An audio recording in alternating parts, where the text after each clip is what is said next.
Hey, I just thought I'd continue doing some readings from the course, and today I was reading chapter 5, sharing the Holy Spirit, and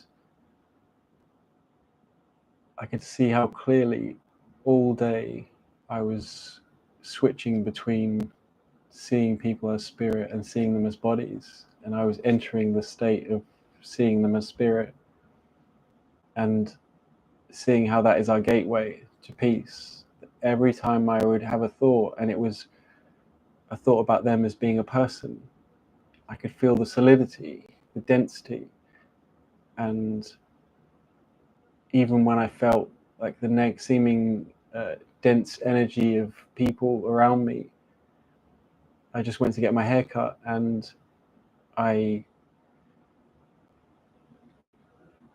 I could feel the density, but I knew that there was spirit. It was like I was perceiving this was just the ego, and it had nothing to do with the beings that were around me. They were light, but this was the ego, and I could feel the separation happening. And I just thought it's been a fascinating day, just all day. Every time I see a body, just switching, it's like a switch, and that is the gateway. Just immediately I see the body, and then I switch to they are light, and they are my brother.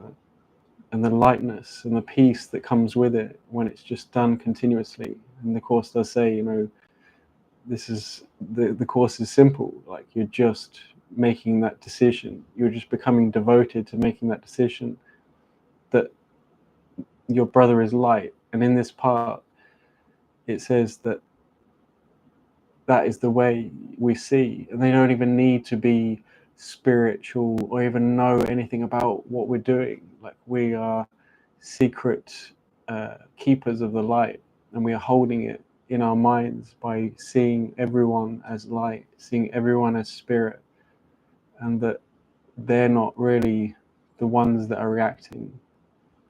No matter what is on their face, no matter how anyone is acting, what they're saying, it's irrelevant. It's irrelevant to how to access the holy instant or join with the Holy Spirit, so I'm seeing correctly. And so I'm going to read this part of the course from the CE version, sharing the Holy Spirit. The way to learn to know your brother is by perceiving the Holy Spirit in him. We have already said that the Holy Spirit is the bridge or thought transfer of perception to knowledge, so we can use the term as if they were related, because in his mind they are. This relationship must be in his mind, because unless it were, the separation between the two ways of thinking would not be open to healing. So it's always there. It's always in their mind, like how easy it is just to think they are bodies. And I've been thinking, like, I felt the sadness for the last couple of weeks of thinking that people are their bodies, and how depraved and lacking, and like seeing businesses that don't have enough, or just competition thoughts. And it's just like that simple switch. Like, you're stepping into the Holy Spirit by like devoting your mind to seeing them as spirit, seeing the Holy Spirit in them. He is part of the Holy Trinity, because his mind is partly yours and also partly God's. It's like the gateway. This needs clarification, not in statement, since we have said this before, but in experience. The Holy Spirit is the idea of healing. Being thought, the idea gains as it is shared. And as I was saying today, it had nothing to do with what I was saying on the surface. I was just interacting as normal. But every time I was interacting, I kept switching my mind. I just went to get some dinner. And it was like I was stepping in to the restaurant, and then seeing them, and then seeing past the forms, the ideas, whatever was happening.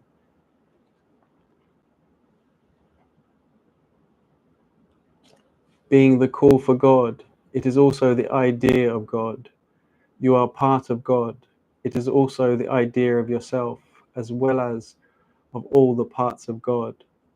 The idea of the Holy Spirit shares the properties of other ideas because it follows the laws of the universe of which it is a part. Therefore, it is strengthened by being given away. It increases in you as you give it to your brothers.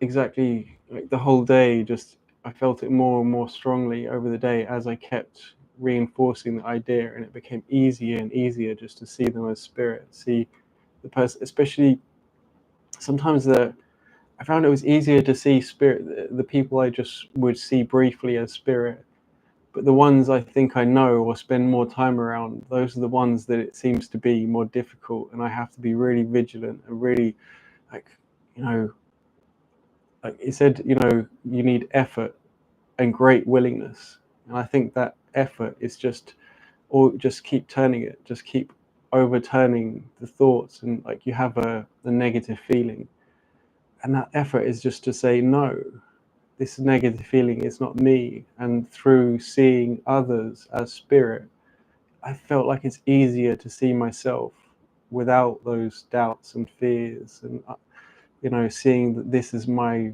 reality, that wherever there's upset or fear or whatever is going on. Since thoughts do not have to be conscious to exist, your brother does not have to be aware of the Holy Spirit either in himself or in you for this miracle to occur. He may have disassociated the call of God just as you have, but the disassociation is healed in both of you as you see the call in him and thus acknowledge its being. Just, yeah, it's just reinforcing that you don't need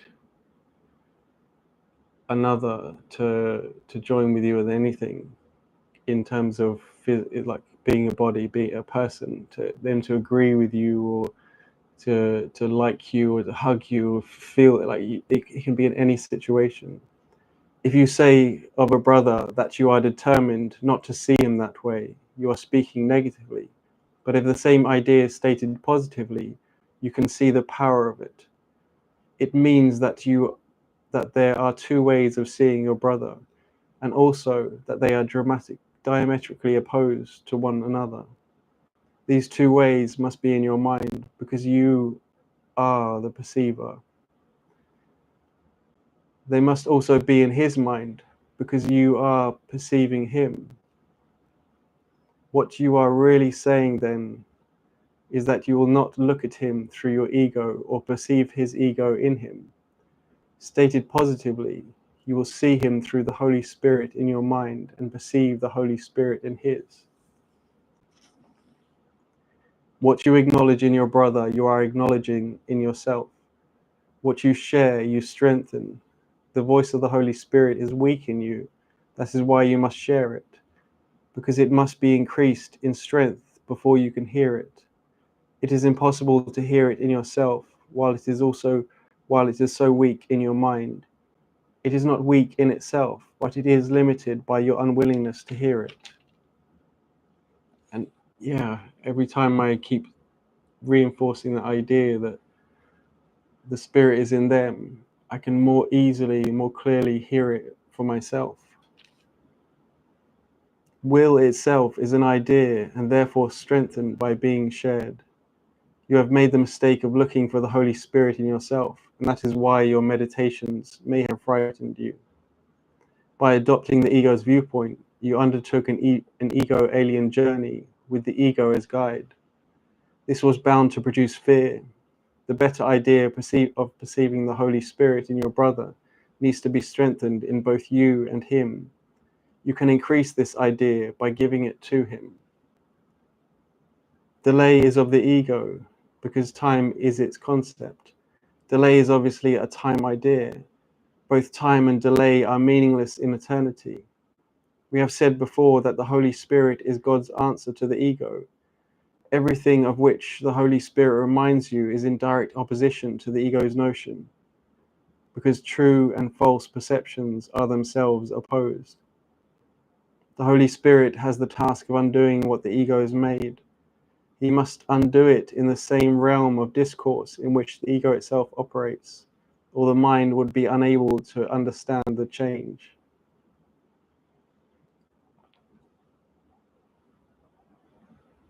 We have repeatedly emphasized the fact that one level of mind is not understandable to another. So it is with the ego and the spirit, and with time and eternity. Eternity is an idea of God, so the spirit understands it perfectly. Time is a belief of the ego, so the lower mind, which is the ego's domain, accepts it without question. The only aspect of time which is really eternal is now. That is what we really mean when we say that now is the only time. The literal nature of this statement does not mean anything to the ego. It interprets it at best to mean do not worry about the future. And this is not what it really means at all.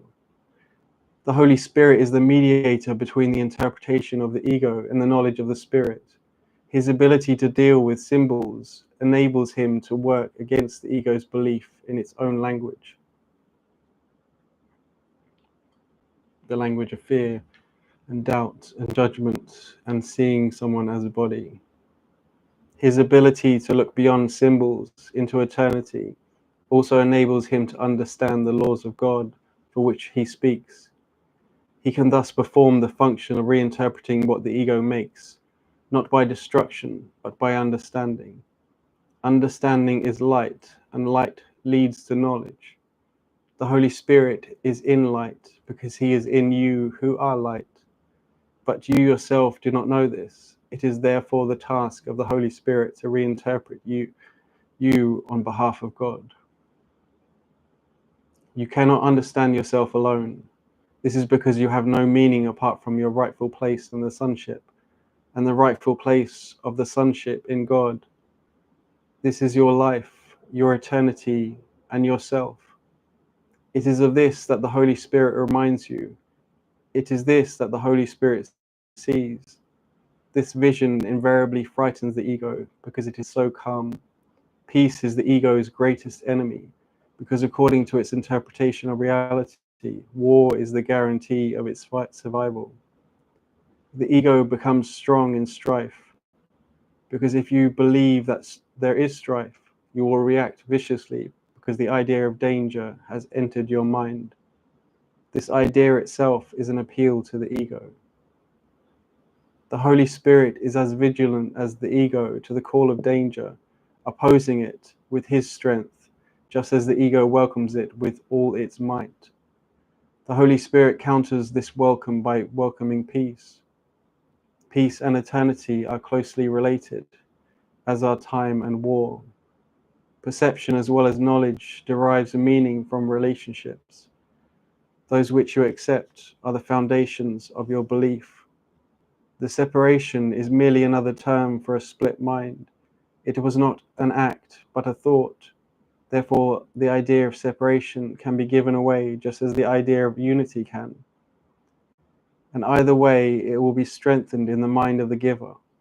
The ego is the symbol of separation, just as the Holy Spirit is the symbol of peace. What you perceive in others, you are strengthening in yourself. You let your mind misperceive, but the Holy Spirit lets your mind reinterpret its own misperceptions. The Holy Spirit is the perfect teacher. He uses only what your mind already understands to teach you that you do not understand it. The Holy Spirit can deal with an unwilling learner without going counter to his will, because part of his will is still for God. Despite the ego's attempt to conceal this part, it is still much stronger than the ego, even though the ego does not recognize it. The Holy Spirit recognizes it perfectly, because it is his own dwelling place, or the place in the mind where he is at home. You are at home there too, because it is a place of peace, and peace is of God. You who are part of God are not at home except in his peace. If peace is eternal, you are at home only in eternity. The ego made the world as it perceives it, but the Holy Spirit, the reinterpreter of what the ego made, sees it only as a teaching device for bringing you home. The Holy Spirit must perceive time and reinterpret it into the timeless. The mind must be led to eternity through time, because having made it, it is capable of perceiving its opposite. The Holy Spirit must work through opposites, because he must work with and for a mind that is in opposition. Correct and learn, and be open to learning. You have not made truth, but truth can still set you free. Look at the Holy Spirit. Look as the Holy Spirit looks, and understand as he understands. His understanding looks back to God in remembrance of me. He is the Holy Communion. He is in Holy Communion always, and he is part of you. He is your guide to salvation, because he holds the remembrance of things past and to come. He holds this gladly. He holds this gladness gently in your mind, asking only that you increase it in his name by sharing it to increase his joy in you. It's kind of a long-winded way to say that the Holy Spirit's always here. And I was actually hoping to join with you just in this seeing, like whatever today, if there's anything you've been perceiving that's not with the Holy Spirit, fears or doubts or judgments against anyone, that's why I'm doing this. I want to join with those who want to see the light in everyone. And I had this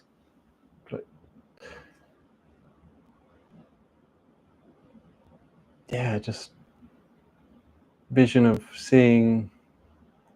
helping others see more easily the Holy Spirit in everyone and everything. And even by reading this, I mean, even though it's